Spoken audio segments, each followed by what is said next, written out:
Assalamualaikum warahmatullahi wabarakatuh. The Honorable Mr. Umar as a lecturer and all of our beloved friends.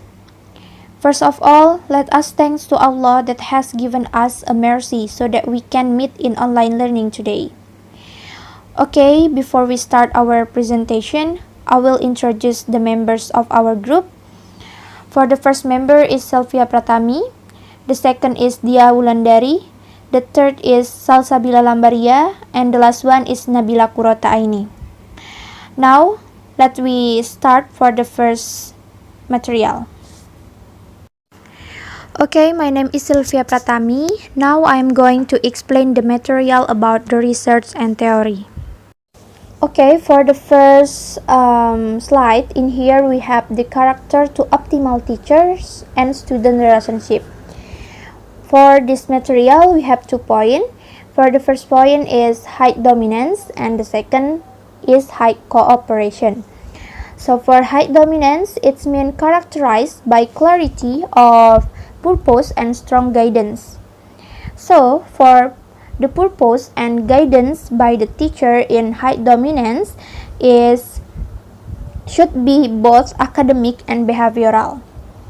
And also this high dominance be characterized by lack of attentiveness and concern for interest of students. Okay, for the second point is high cooperation.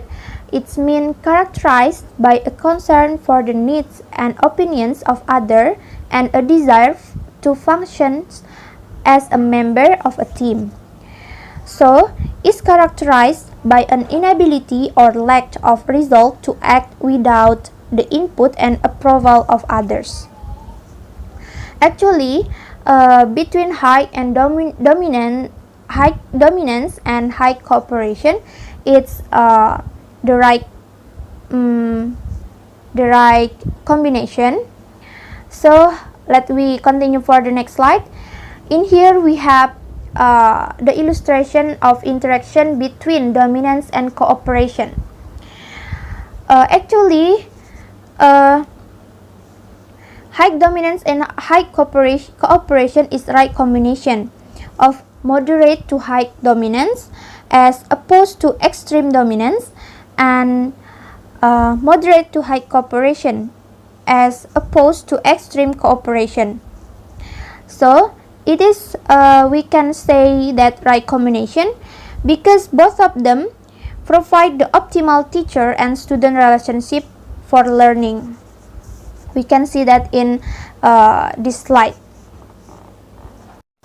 And also in this material between dominance and cooperative, when the teacher first enter the profession, they would be characterized as cooperative and less dominant because they lack of experience in leadership. But when they have been teach for a long time, between 6 until 10 years, they become quite competent at dominant behavior and also become less at cooperative. Okay, for the next material, in here we have the management style of the teachers.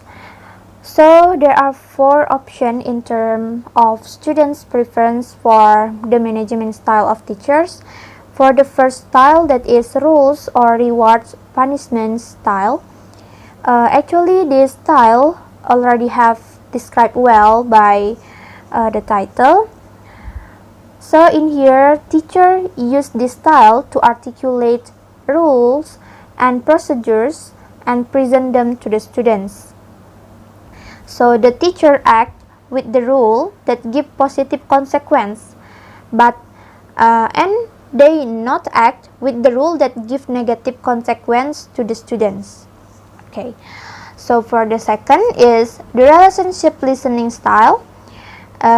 It's mean characterized by little or no emphasis on disciplinary issue. So for the next is the contracting style. It's mean characterized by the direct attention to disciplinary problem, but not in an inflexible way. Okay, for the confronting and contracting style, the teacher focus for student needs and preference.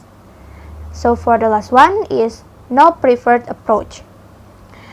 So from all of the management style of the teacher, from the research date, confirm that student clear preference for the confronting contracting style to use by the teacher in the classroom.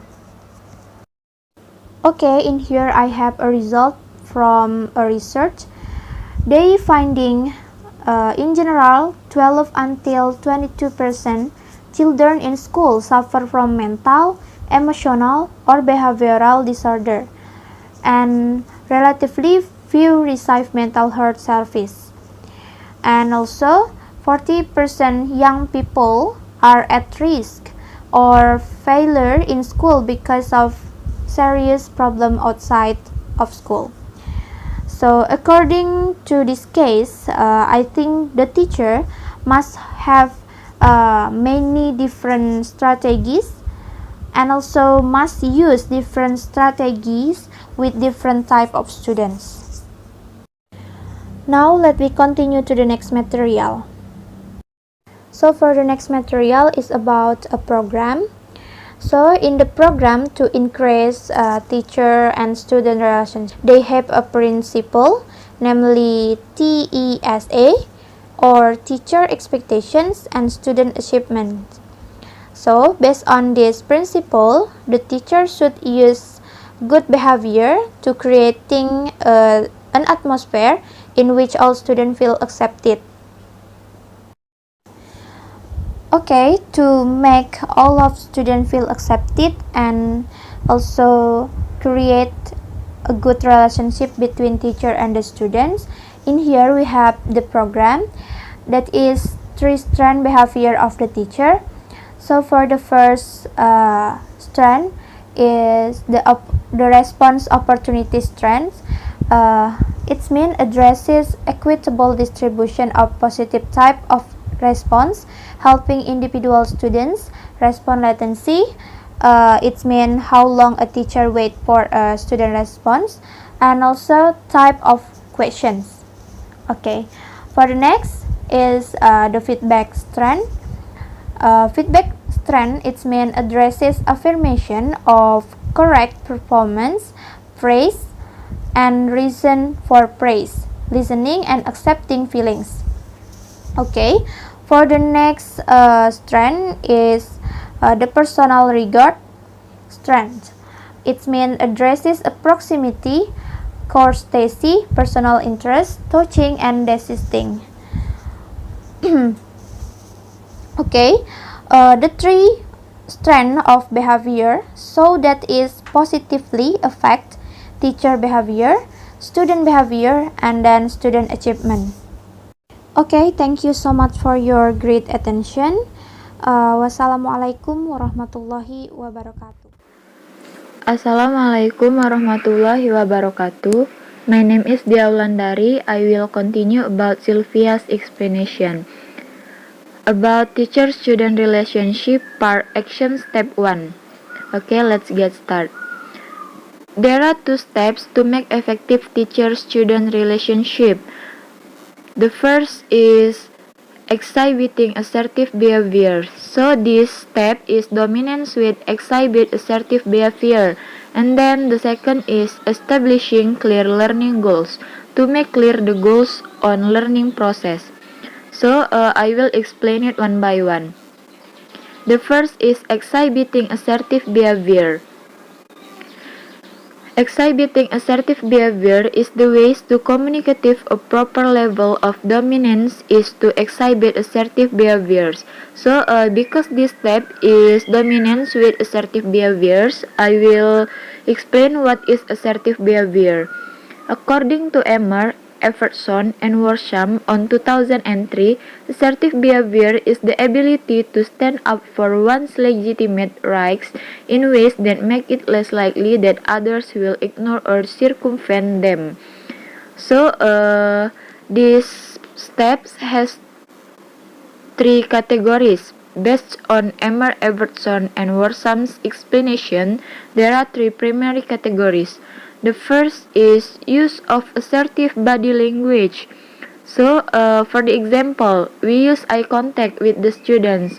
With the students, we don't use cynical eyes when with the students, so it can make them afraid if we on angry. And then the second is use of appropriate tone of voice. So if we speak with our students, we have to speak clearly. So it can make our students feel comfortable. So they don't afraid if we are on angry with them. And then the third is persisting until the appropriate behavior is displayed. So we as a teachers, we must support what students do, not break their supports or their arguments. Okay, the steps can use for the first is elementary. So on elementary, if we ask about the lesson we have learned on previous week, so there are one students raise their hand and then answer the question that the teacher asks. So if the answer is not correct, the teacher make eye contact and then move to other students that can answer the question, so it don't break their argument, so it can just move to others answers, so it don't break their spirits and don't make them down. And then the second is secondary. So on secondary, the students is on puberty, so the tone of their voice is so high. So as a teachers, we don't have to angry with them, so we can say, I will be happy to talk to you when you are speaking as calmly as I am. So we give the example what the teachers do, so the students have to follow what teachers do, so it can make good relationship between the students and teachers relationship. Okay, move the second steps, establishing clear learning goals. So on this way, exhibit proper levels. Dominant is to be very clear about the learning. So this step is explain about how to clear on learning process. Okay, this is related behaviors with these steps. The first is establishing clear learning goals, and then the second is providing feedback on those goals, and then the third is continually and systematically revisiting the goals, and then the last is providing summative feedback regarding the goals. So the four of this is related behaviors with establishing clear learning goals. Okay, next, some rubric as a guide to expectation regarding the topic. The first is you have some major problems or misunderstanding with one or more following. So with this step, we have to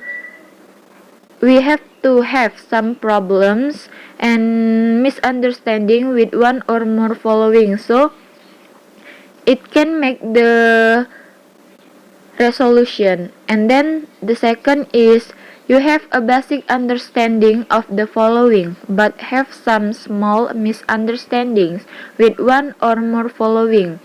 So with this step, same like the first, you have a basic understanding, and then when the student asks the question about what they don't know, you as a teacher, you have a basic to give the good answer for the students. And then the third is you understand the basic characters of fraction. So as a teacher, you have know so much information about what's related about the teachers and students. And then the fourth is you understand the characteristic of fraction along with the different types. So there are so many characteristics. So you as a teacher knows you have to know about the differences type of characteristic. Okay, next. From this rubric can use for same like the first step. These steps can use for the first is elementary and then the second is secondary. Okay, I think that's all for my explanation. I'm sorry for my mistakes. Assalamualaikum warahmatullahi wabarakatuh. My name is Salsabila Lambaria. I'm from Group 2 and I will continue the next material about teacher-students relationship action step 2. Action step 2 use specific behaviors that communicate an appropriate level of cooperation. And there are 4 specific types of behavior communicate an appropriate level of cooperation. For the first is providing flexible learning goals. Some behaviors regarding learning goals also convey appropriate level of cooperation. A teacher can ask students to identify several topics that interest them, so that students can increase their interest in the topic and also convey the message that the teacher cares about their interests and tries to incorporate those interests into teacher teaching. And next, the next is talking a personal interest in a student. For some students, the need for the teacher to show some personal interest in them is paramount to their learning. Therefore, virtually anything you do to show interest in students as individuals has a positive impact on their learning. Here are some behaviors that communicate personal interest. For the first, talking informally with students before, during, and after class about their interests. And then greeting students outside of school at extracurricular events. And then being aware of and commenting on important events in student lives.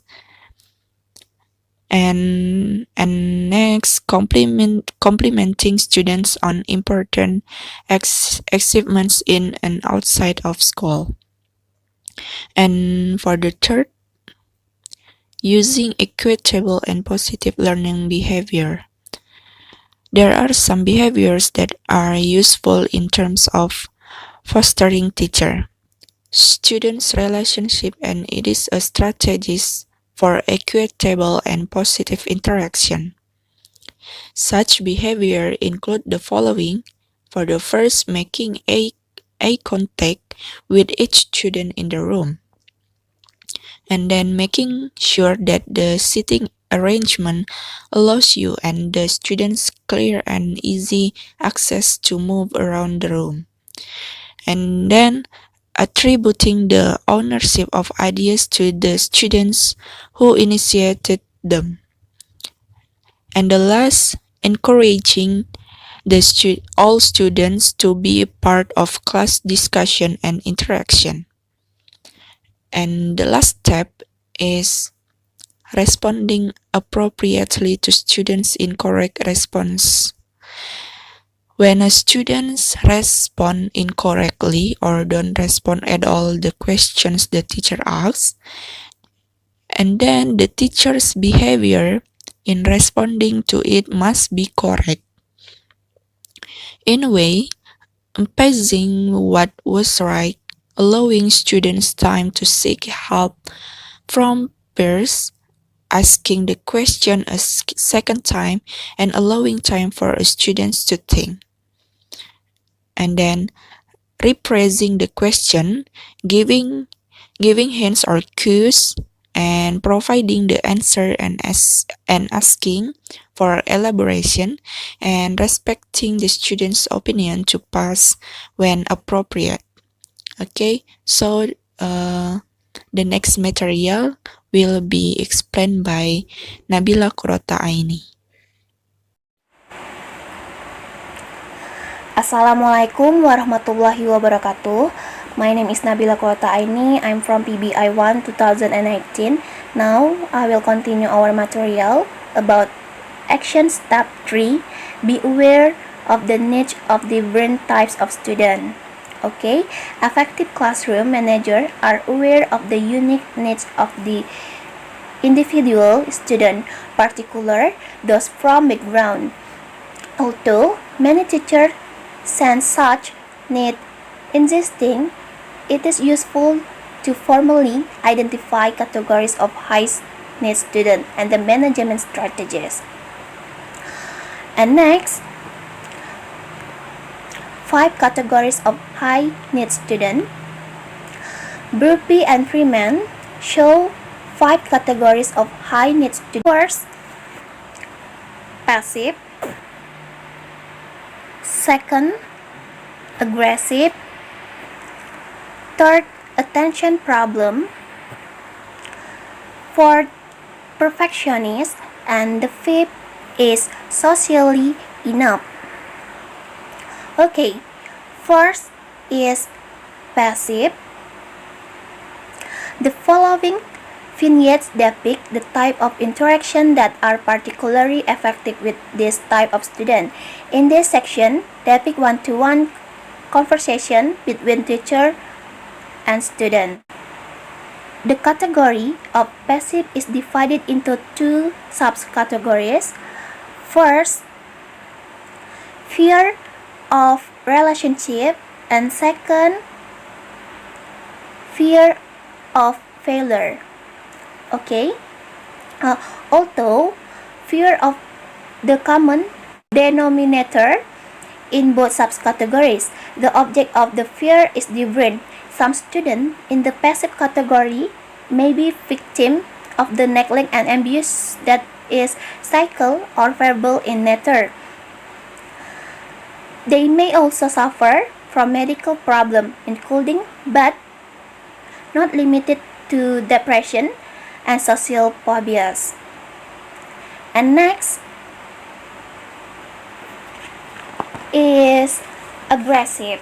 Categories of aggressive student present 3 subcategories. First, hostile. Second, oppositional, and the last is covert.